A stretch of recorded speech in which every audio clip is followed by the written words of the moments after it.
One, and we are live. Welcome, everybody, to the 14th edition. It just amazes me. The 14th edition of From Our House to Yours. I am Virginia Amos. I am a realtor with Caldwell Banker in Old Town, Alexandria. And today I'm absolutely delighted to be talking to one of my Delray neighbors, who also happens to be the absolutely wonderful founder and owner of the Holistic Hound Academy. Sandy Modell, welcome to the broadcast. Well, thank you. That is quite a welcome, and thank you for having me today. It's very exciting to go from your home to ours, and I'm looking very forward to speaking with you today. It's been a while since this pandemic has hit. It's hard to visit with our neighbors. All been kind of behind those masks. So a lot of people know you from your time with the city when you were transportation director for the DASH system, the bus system. Yeah, I was transportation director when it started with the city originally back in '84. It's been a long time, and then so I helped get the DASH system off the ground and did a lot of work to get it successful from City Hall. But then I was asked to take over become basically the general manager, the CEO of the system, which I did for 28 years. Oh my God. And so it was pretty much my baby for a long time. But at the same time, for the past 20 years, over 20 years, I was starting and have been teaching people how to train their dogs. So my two passions have been Dash and dogs, and now it's just dogs. Now it's just dogs. And so when you retired, you turned right around and opened your business. Well, I had my business going on, but it wasn't in a physical location. I did mostly my private lessons were in people's homes, and then I set up developed a group dog training program through the city's rec department, and actually did most of my training in my group classes up at Warwick Village, the old pool house. Oh goodness. And then eventually, when they were tearing that thing down, I was over at the Duron Paint Building on Mount Vernon Avenue for the last couple of years before I decided that it was time. I wasn't getting any younger, and what I wanted to do really, my dream was to open Holistic Hound Academy, and have a place for people and dogs to come and learn and play and train. And develop and build their relationships with their dogs, and basically help people have a dog that's a joy to live with, because having an untrained dog is not a joy to live with. I know. You've met Molly Louise, so you understand. I know Molly Louise. I was going to ask you, how has she been? Where is she? Well, she's out for a walk right now, and I will possibly bring her in a little bit later. Sandy really tried her best with Molly, but it's just we got started late. It's all about the people. Yeah, well, that's another thing. My husband is just the worst. But we need to remotivate you. We do. I think one of the things that people really like about the way you train is that you really do have a holistic approach to working with dogs, and it's a very gentle approach. No harsh measures. No, there are harsh measures, and the old-fashioned way of training dogs is through punishment and correction, and that's pretty much what our industry was all about for so many years. But over the last 30 years, we started learning about how dogs think and how they learn, and a small group of pioneer dog trainers back in the early 90s and probably late 80s even, who I happened to stumble upon with a crazy rescue dog, my first crazy rescue dog. they decided it was time to stop using those kinds of aversive techniques, and because we didn't have to, and also because there was a much more humane and just as effective, if not more. The more effectiveness is the fact that they had a renewed relationship with their dogs, and they were able to communicate not by punishing the dog for doing something wrong, but starting to reinforce the behaviors for doing it right, for doing those behaviors right. And that's what we are all about. We are teaching our clients every day and reminding them every day to focus on the behaviors that they want and reinforce those behaviors, because it's easy. The bad behaviors, dogs have lots of bad behaviors.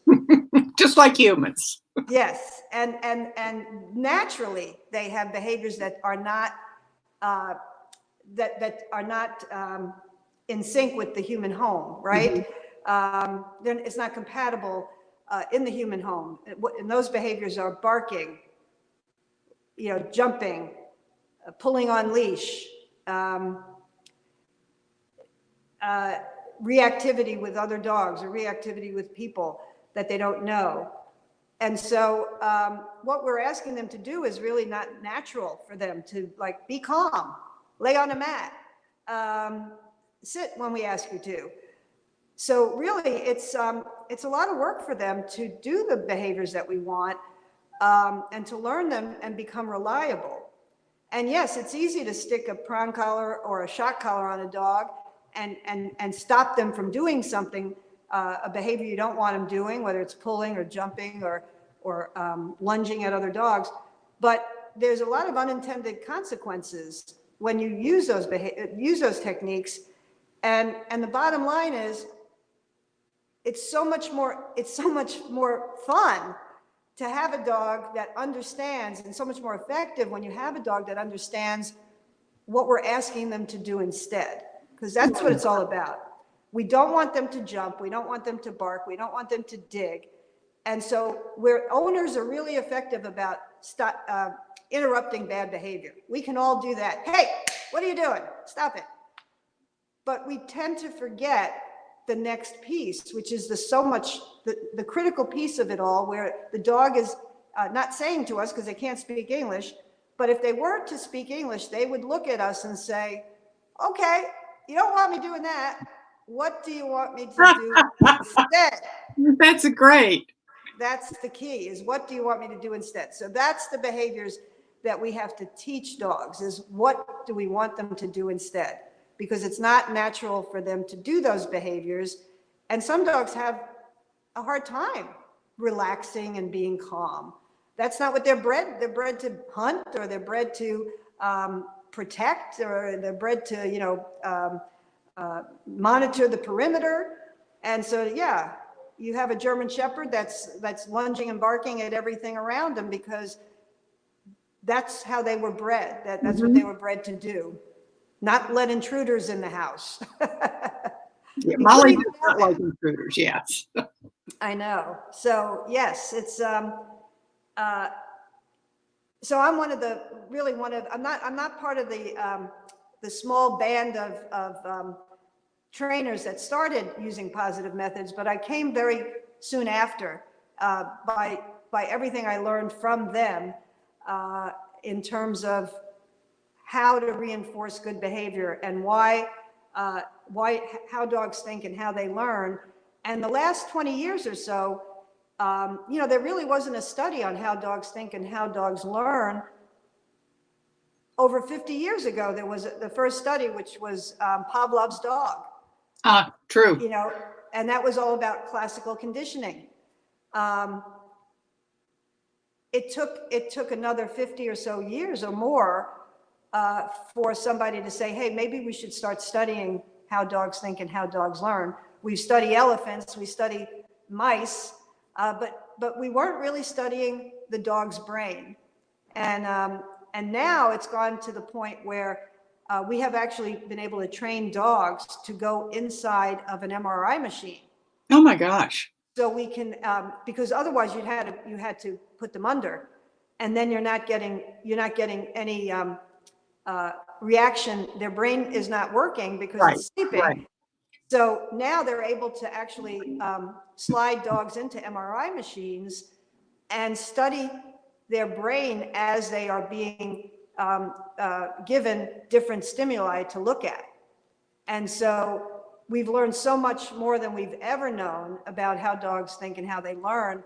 And in fact, there's a number of universities today that have created departments of canine cognition.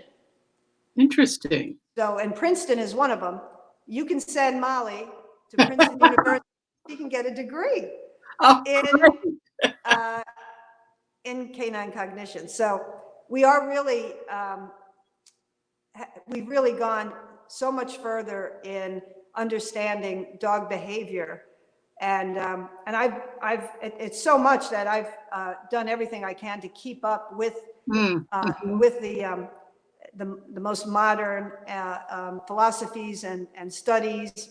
And it would be great if some of the trainers that are still using the old-fashioned methods, started to really look at the research that's out there and look at the studies that are done, because you can be as effective, if not more effective, and as reliable to train your dog using positive reinforcement.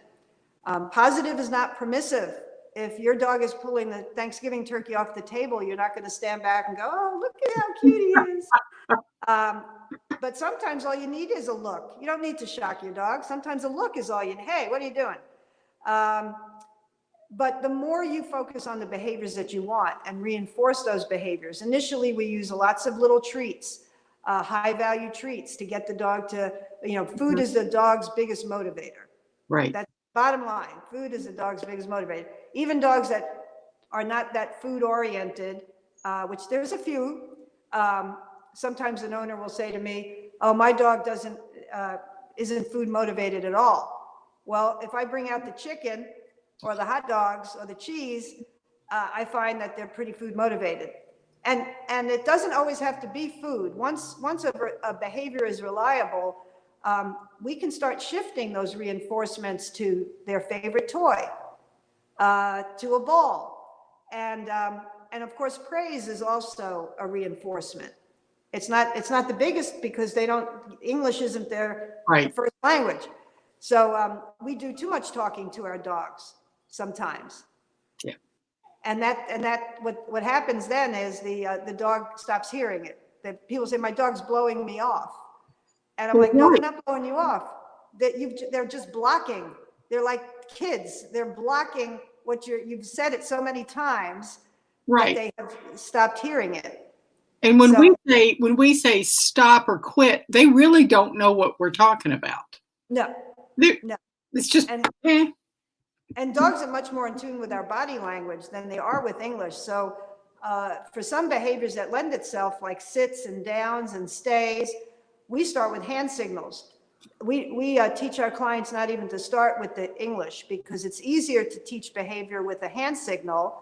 And then once the behavior is reliable, and by reliable, I mean in terms of starting training, maybe 9 times out of 10, they're doing the behavior with just a hand signal with no treat in the hand.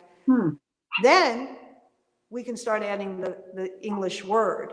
And at the end, they actually will learn they'll have a very strong understanding of the English cue for the word that we're using. And they'll also have a strong hand signal cue. And so that way you have a backup. If you ask your dog to sit and they don't sit, instead of repeating it, you can just use your hand signal, and that helps. But it's the one thing that it's hard for humans, because we like to talk to our dogs, and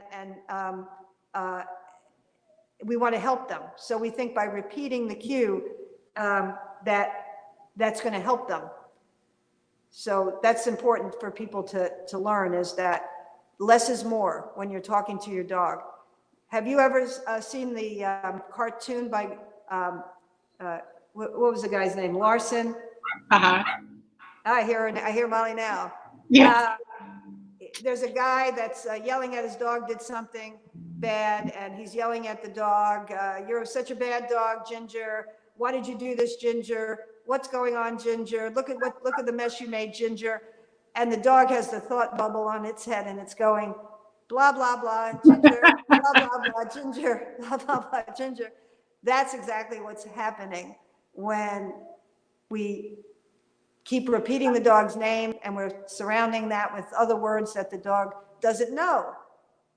That makes perfect sense. That makes perfect sense. Listen, there are two things that I really wanted to get to. I mean, this information, I'm taking it in and I'm kind of processing all the things that we do and we don't do, but it really does make sense.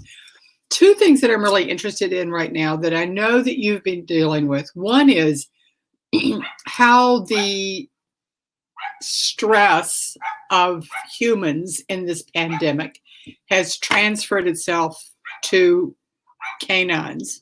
Yes. And also, I know that a lot of people, because everybody puts it on Facebook, they've been adopting animals during this time period, which I think is both good and bad. But it's like, they want something that they can focus on.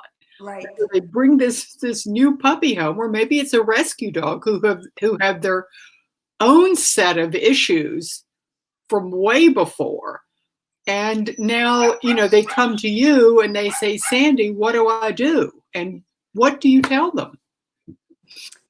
Well, there's a couple of things. One is there's a couple of issues that you've raised. One is that dogs are very married to routine. They like routine. And when that routine changes, even for the better, their lives are upended, just like ours have been, right? So we want to build in a routine. Some dogs are really happy that you're home every day and you're taking them on 1,000 walks a day. But even so, even if they're happy with that, there's been a change in their normal behavior, their normal routine, which has been, you were at work and they slept all day, or you were at work and they were somewhere else, the dog walker came. And so all that's changed. And so dogs handle it in different ways. They cope each dog is different in how they cope with this change. Some dogs, I just will try to get as much sleep as I can because my owners are bugging me. When are they going back to work? That's what some of them are saying right now. But some dogs get depressed. Some dogs might have a change in how their eating patterns because of the change in their routine. Some dogs might get more barky or whiny because their owners are home. And of course, the owners are still working from home and they're on a conference call and now the dog is whining. Hey, what about me? Because they don't get why you're home looking at a box and talking into a box. So there's those issues is that we're recommending that people take a half hour twice a day. And if you can't do that, take 4 15-minute periods and leave the house. Just go somewhere. Go for a ride, go to the grocery store, take a ride out to Mount Vernon. I know there's not a whole lot of places to go, or go for a walk without the dog, because they need, even if it's not the same routine as when you go back to work, right now, they need a routine. They need some semblance of a routine that's going to be you leaving the house. And if you don't leave the house every day for a period of time, what's going to happen when you go back to work, unfortunately, is some dogs are going to have severe separation anxiety. Okay. And although that may increase my business, because we deal with separation anxiety cases, I don't want it to be because of that. I want dogs to be able to reemerge back into their lives the way they were without this anxiety about now you were here and now you're gone. And so that same thing holds true for people that are getting new dogs or new puppies, because there's lots of people getting new dogs and new puppies. And yes, you're home. Why not take advantage of that? But first of all, you still need to train them. Yeah. Yes. And we're doing our private lessons here at the Academy. in our big training room here. So we have lots of social distance. We're doing training in people's backyards. We're doing training on the street. I had a backyard training before I came back to the academy to meet with you. And then tonight I'm doing some walking training on the outside, on the street. And then all of our group classes have been transitioned right away within, we paused a week. And then we started right back with our classes on Zoom. Oh, good. And people have really, at first people are like, oh, I don't know about this, but we are getting nothing but positive feedback from people that have stuck their toe in the water, and we help them through. We'll help. If you're having trouble with, if you don't have the technology and how this is all going to work, we can walk you through it. We could set up a 15-minute Zoom session to get you comfortable using Zoom. But people have found that their dogs are learning better because then they don't have all the distractions that they would have with yeah. But people want that distraction. That some of the people that were hesitant at first, they were like, well, I want to be in a classroom with all the other dogs, so my dog has a lot of distractions. Well, those same people have come to me and said, I'm so glad I stayed in this class, because even though I don't have my dog is learning better now. And now we have a plan for how you're going to add those distractions. There's plenty of dogs walking around out there. Oh, yeah. Dogs cannot learn if they're anxious. If they can't process information if they're lunging and barking at another dog. So that's the great thing about the online learning, is that the dogs are learning better. People are showing up in their socks. They got their shoes off. They're on the couch. They're sitting on the bed. And so everybody's more comfortable. But so we are still having, in fact, we've just started posting a number of classes for people. We want to help people with the issues that they have going on right now. Yeah, exactly. Because so aside from our typical manners class, our Good Dog 101 or our puppy kindergarten, which we think is still very important for people, especially if you have a new dog or a new puppy, we're adding things like a PPE, we're calling it PPE class, pause for preventing emergencies, how to teach your dog to drop it, leave it, if you had an emergency that you needed to grab your dog's collar, will they stay calm, or will they try to get out of it? We have a tricks class coming up where people can learn tricks and then apply to get it, send videos into the American Kennel Association. That's great. They can get a title for their dog, a novice tricks title. So that class is coming up next month, and we have a day academy and a puppy academy here that's still going on, because the people just drop the dogs off, and then we do a transfer session. It's really important to continue work, even though we have programs where you can drop your dog off or your puppy. The fact is, they're going back home to your house. There is nobody, there's no magic, there's anybody that guarantees that they are going to train your dog. I would run as far away as I can. The only thing I can guarantee you is we will help you. We will do whatever we can. We will use humane methods. We will work diligently to help you and communicate effectively with you and your dog. And we'll treat you with respect, and we'll treat you with cooperation, and we'll be as flexible as we can with your schedules. But the thing is, it's all about the people. The people have to be involved in their dog's training. It's different than children sending a child off to boarding school, because that's different. As much as dogs are like children, they're not children. And they need consistency. Even after we do training with them here in our day academy, if we just sent them home and the owners didn't have any clue what we did, or didn't continue to do the follow-up, it's not going to work. So if you have a new puppy or a new dog, the key is certainly the training, but a lot of these dogs are coming from North Carolina, South Carolina, West Virginia, other countries, and what we have to understand is that this environment here in Alexandria, this densest city in Virginia, is very different from where these dogs have come from.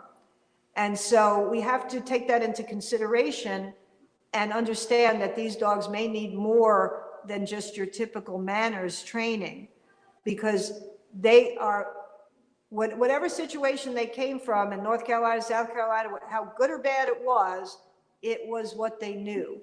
Yes. And now they're plopped here in Northern Virginia in your home with very little transition.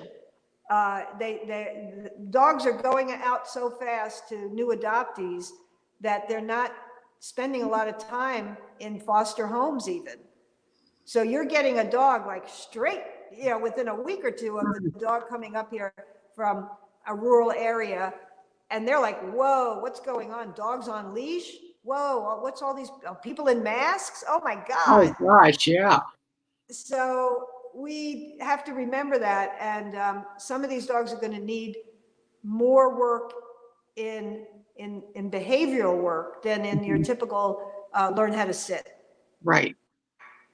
That makes perfect sense. Our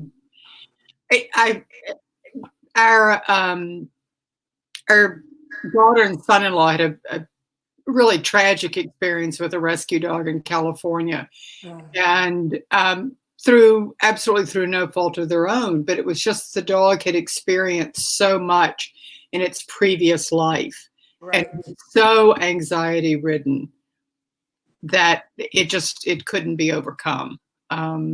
That's So very sad. It is sad, and I think it just points to what you're saying, is that there's so much that has to be done in folding a rescue family into a rescue dog into a family, and it's not just about whether or not they can sit or stay. It's a whole raft of other things.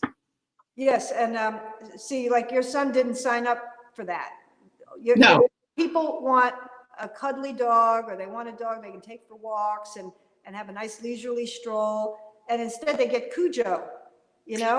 As soon as that the dog comes into the human home, and this is the problem sometimes, is people, when they're looking at dogs online or even at a rescue event, the dogs are pretty shut down at that point.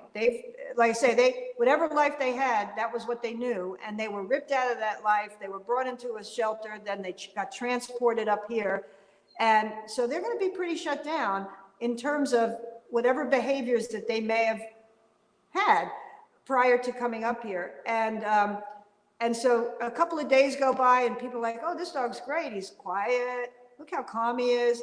And so, a week later, he's like not letting anybody in the house, or he's shaking, or lunging and barking at every dog he meets on the street.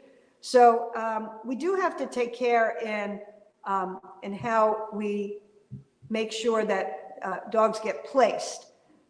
Rescues need to take time to make sure that dogs are placed into the right homes. You got a home with kids, you got a home with infants, you got a home with toddlers, you got a home with cats, and you bring a sizable foxhound into a big hunting dog into your house. That may not work with the cats, or with the kids. So that's one of the services, because of that, because we've seen people that have gotten dogs that were not the right dog for their life or their lifestyle. Yay! There's Hi there. Molly. Molly, that's your friend Sandy. Hi, Molly. Your friend How are Sandy. you? Yes. What a good girl. Yes. What a good girl. Oh, she's pretty. Michael's had her looks out. good. So she's Looks good. She's a little tuckered right now. Okay. Yeah, she's gorgeous. Thank you. She's very bright-eyed. I see. Yeah. Well, hopefully we can get back to work with her. I think so. I just, although we never think about training cats, we had Laura Marciak on, who owns Kingstown Cat Clinic. Yes, I know her. The other week. She said the exact same thing about cats and routine. That even if you think a cat sleeps all day, They're used to sleeping without you at home. And they Exactly. don't like it when you're at home all day. And dogs need 12 to 18 hours of sleep a day. Gosh. And so, yeah, they're pretty grouchy with you home all day long. And they may not show it. You know, some dogs, dogs are amazing animals because they don't show pain unless they're like in excruciating pain. They don't show emotion sometimes when we need them to. And so that's the same thing. It's like they're laying there going, "Oh God, why won't these people leave?" And but then you call their name and they're like, "Hi, oh, okay," and they come running to you. You know, so that's the magic of dogs is they are amazing animals, and I'm sure that's why they're our companions. You know, of all the animals in the world. Cats too, but dogs are pretty amazing canine companions, and that's what's so important, that people get the right dog, and we help. That's one of the services we provide. We help people get the right dog for their lifestyle, and we've just helped a couple of families with young kids that were looking at dogs that would have been the worst match for them, and now. Things are going to be good. You know, they've got a nice little, one's got a nice little puppy, and we're helping. So we're working with people and the rescues to make sure that people are getting the right dog for their lifestyles. And it's hard to know. It's just hard to know at first when you look at a dog online. You have to ask a lot of questions. And and if you're not sure, you know, they do need fosters. Yes. They need plenty of fosters. So if you aren't sure about a dog, but you want to try it out, it's not sort of try it out like kick the tires type of thing. But we do want to make sure that you have a dog that's not going to wind up going back into rescue. So if you can even foster a dog, and that way you get a taste of, hey, is this not only is this the dog for me, but do I want a dog to begin with? Or is just that I'm not working in the office and now I think I want a dog, you know, but 2 months or 3 months or who knows when you're going back to the office. The point is you're going back to the office, and a dog is a lifelong commitment. The dog is a 12 to 15 or 20-year commitment, depending on the dog.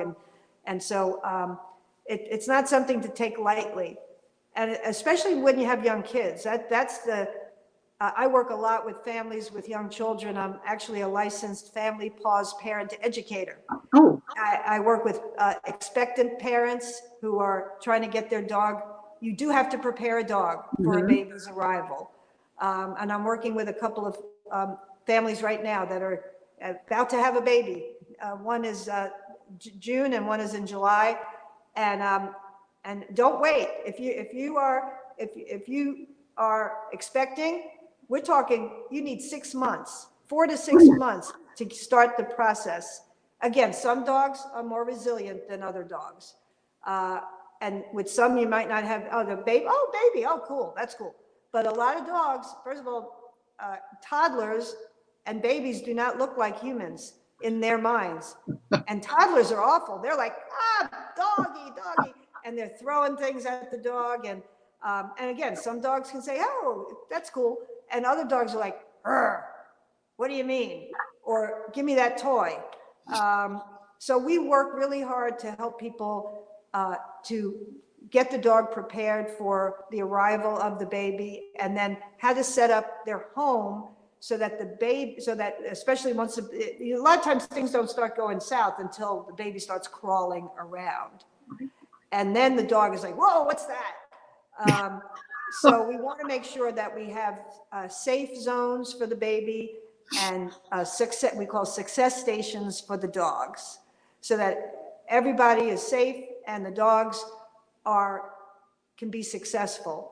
Even if they're looking at the baby, but they've got a gate between them and the baby, or they've got some sort of separation. Because when mommy and daddy want to sit on the floor and play with that toddler and all their toys, what's happening with the dog? Is the dog at that point trying to steal the toys? Are they fighting with the dog to leave the baby alone? we like to be proactive. That's what positive training is all about, is reinforcing the behaviors that we want and not waiting for the dog to do something we don't want. So from the very beginning, we want to set the dog up for success when you have a new baby coming into the home. Because let me tell you, when you have that baby, your attention is going to be on that baby. That's right. That's that right. Poor dog is going to be like, oh, what about me? I thought I was the baby. What happened? What happened? Right. Well, Sandy, I can tell we're going to have you back on again because there is so much to talk about.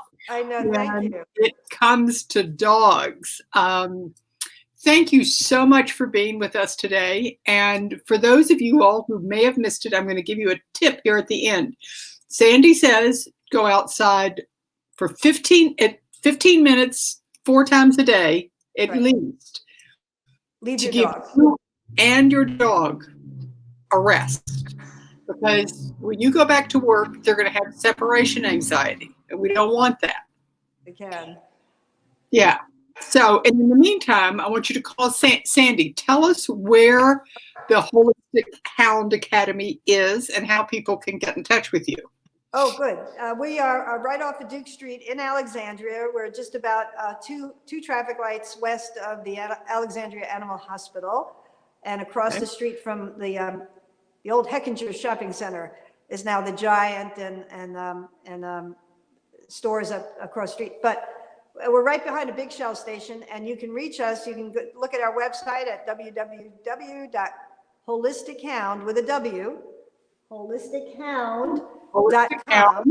Yep, because it is the whole dog. We are looking at, like we said at the beginning, we are working with the whole dog and their everything from what they're eating, where they're sleeping, and definitely the biggest piece, the relationship with the owner.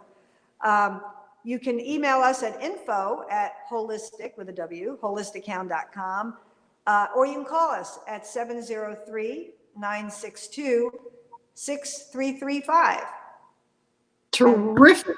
But do reach out to us. If you have a dog, new or not new, we work with older dogs too. We're helping dogs with improving their, as dogs get older and they start getting arthritis. We have lots of fitness equipment here that we use with dogs to help them strengthen their rear end and tone up the muscles. If you have an overweight dog, we can help you with that. A new puppy, we have our puppy kindergarten class, and we also have, mentioned our puppy academy, but we're also just started a puppy playwright twice a week where you drop your dog off, puppy between 8 weeks and 6 months old, and you drop your puppy off here for 2 hours, and we take them and we wear them out. And it's all appropriate play. We don't let puppies bully each other or get into fights. It's all appropriate play, and we have some of our fitness equipment out to get them moving. So puppy socialization is so much more than puppy play, and that's what we're trying to get through. People who, I want my puppy to play with other puppies. It's nice and it's fun and it gets them tired. But the most important thing is acclimating your puppy to the world around them, making positive associations to household items, your vacuum cleaner, making positive associations to vehicles and things on wheels and skateboards and different sounds and different smells. And so different surfaces, so that your dog's not afraid to walk into some place that's got a linoleum floor. Every time they see someone with a hat, they freak out, So that's, in one of our puppy classes online, we had everybody wear a costume for one of the classes, and we were in costume so that puppies can start seeing unusual looking people. Looking things, right. So that's what we do. So thank you so much, Virginia. I really appreciate talking with you. You asked a lot of really good questions too. Well, thank you. And you gave us just a wealth of information. And I'm going to go back and look at the website because you're talking about some things that I would not have thought about. And I think it's just great information. I'm certainly going to share it with any of my clients who have dogs because Everyone wants a well-behaved dog. So we're going to do this again. I don't know when, but we will definitely do it again. Just let me know. I will, and I hope to see you around the neighborhood. Yes, I hope so too. And I hope to see Molly. And as soon as we can, as soon as you're ready, we'll get back to some training. We'll get back to place. She does place really well. Good. Yay. See? So we'll start there. All right, Sandy, we're going to sign off now. Thank you, We'll see you later. Thank you. All right, be safe and be healthy. Stay healthy. Thank you. You too. You Thank too. you very much. Okay. Thank you. Bye. Take care. Bye now.